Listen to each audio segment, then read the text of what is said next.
25 তারিখে যখন আমরা নামলাম, স্বাভাবিকভাবেই প্রায় 17.5 বছর আগে যখন দেশ ছেড়ে চলে যেতে বাধ্য হয়েছিলাম, আমার কাছে 25 তারিখে নামার পরে মনে হলো আমি যতটুকু সবুজ দেখে গিয়েছিলাম, মনে হয় সবুজের পরিমাণ অনেক কমে গিয়েছে। ঢাকা শহরে সবুজের পরিমাণ আমার কাছে মনে হচ্ছে অনেক কমে গিয়েছে। যখন প্রথম দিন তো বুঝে উঠতে পারিনি, কারণ প্রথম দিন চারিদিকে এত মানুষ, আমি শুধু মানুষের ভিড় দেখেছি, আমি পরিষ্কার বাইরে কিছু দেখতে পারিনি। এনায়েত পরের দিন থেকে যখন বিভিন্ন জায়গায় যাওয়ার সুযোগ হয়েছে, তখন আমার কাছে মনে হয়েছে যে চারিদিকে গ্রে খুব বেশি, চারিদিকে একটা ড্রাই ভাব। এবং এর ভেতরে যেই সময় আমি আসতে পারছিলাম না, আসার সুযোগ হয়নি, প্রায় পত্রিকায় পড়তাম যে ঢাকা শহর পৃথিবীর সবচেয়ে পলিউটেড শহরগুলোর মধ্যে একটা শহর।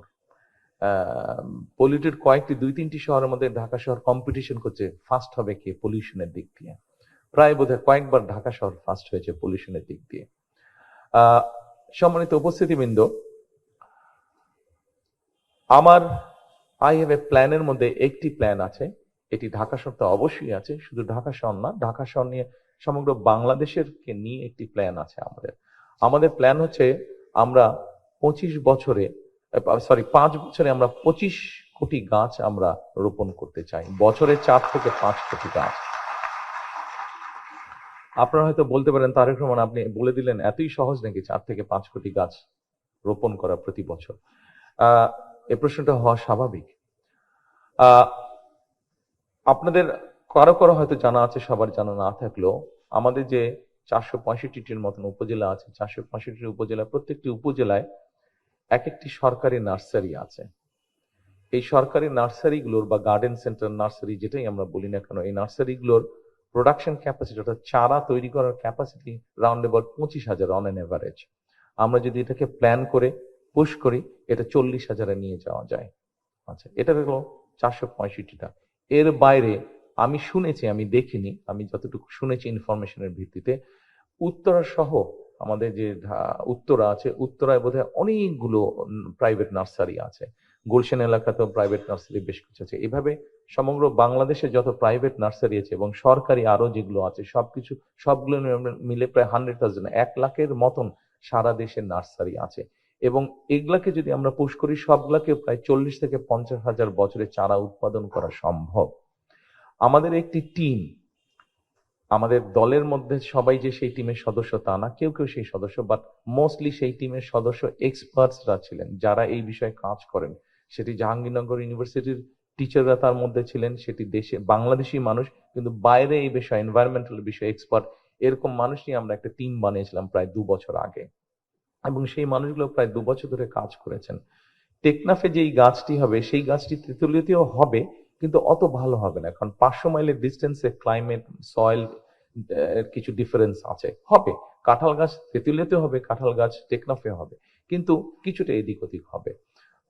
ওই টিমটি কাজ করেছে, তারা কাজ করে মোটামুটি ভাবে তৈরি করেছে যে আমাদের উত্তরে কত, দক্ষিণে কত, পূর্বে কেমন, পশ্চিমে কেমন, কি কি ধরনের গাছ হতে পারে যেগুলো আমাদের এনভায়রনমেন্টকে হেল্প করবে, যেগুলা এয়ারটাকে রিফ্রেশ করবে।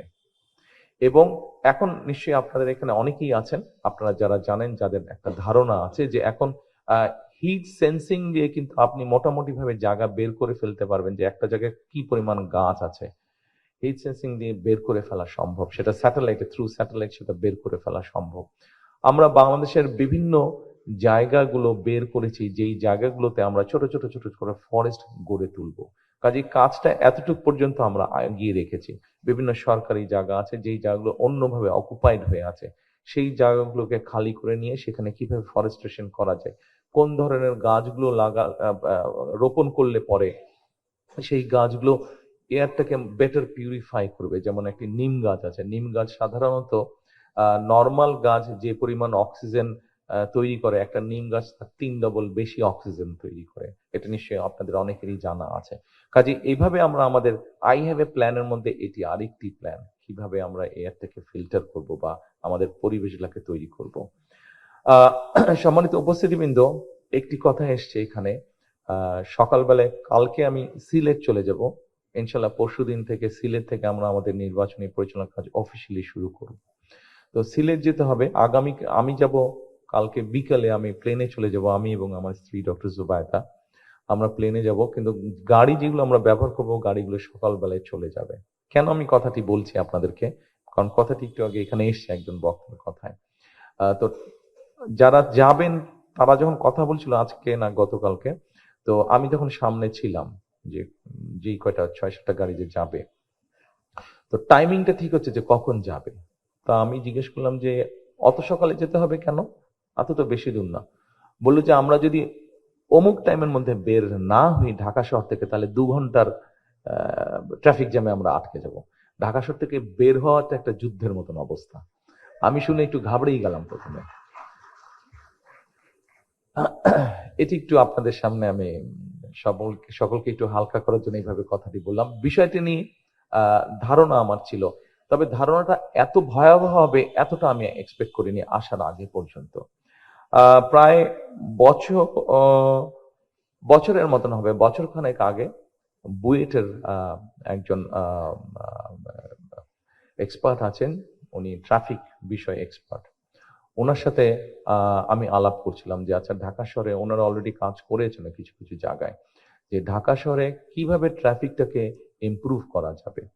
আমরা অনেকগুলো আসার পরে তো আমি দেখেছি, এর আগে পত্রপত্রিকায় দেখেছি যে ফ্লাইওভার গুলো ঢাকা শহরে করা হয়েছে, ফ্লাইওভার দিয়ে গাড়ি ঘোড়া চলাচল করছে, কিন্তু ফ্লাইওভার দিয়ে ঢাকা শহরে 3 কোটি মানুষ থাকে, 3 কোটি মানুষের মধ্যে আমি এটি একটি পেপারে পড়েছিলাম, তাদের রিসার্চ আমি পড়েছিলাম যে এই 3 কোটি মানুষের মধ্যে খুব সম্ভব 17 থেকে 20% মানুষ শুধুমাত্র ফ্লাইওভার ইউজ করবে ঢাকা শহরে, আর বাকি সব মানুষ কিন্তু ফ্লাইওভারের বাইরে থাকছে। সো কি পরিমাণ অর্থ ব্যয় করা হয়েছে, আপনি যেরকম পাবলিক রিসোর্স কি পরিমাণ স্পেন্ড করা হয়েছে, কিন্তু শুধুমাত্র